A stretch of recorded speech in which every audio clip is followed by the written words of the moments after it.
Әлемде болып жатқан қиын кезеңде үрей мен жабырқауға бой алдыру оңай. Осы кезде әсіресе балаға қиын.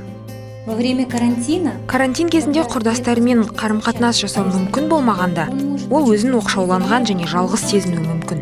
Әлия өзінің достарын сағынғандығын айтады. Ол келесі онлайн сабақтың басталуын асыға күтеді. Так, ребятки, кто хочет ответить по вчерашней теме? Кім жауап бергісі келеді? Оқшаулау жағдайында баланың достарымен және сыныптастарымен байланысын сақтау өте маңызды. Бірақ бейне конференциялар балаға қажетті эмоциялар бере алмайды. Сондықтан сабақ аяқталғаннан кейін Әлия көңілсіз жүреді. Оқшаулау кезінде балаңызға қолдау көрсетіңіз. Бала әдеттегі өмір қалпы ешқашан оралмайды деген ойлардан үрей мен қорқыныш сезіну мүмкін. Тиісті сөздерді таңдап, бұл уақытша жағдай екенін түсіндіріңіз. Ерте ме кеш пе бәрі қалпына келеді.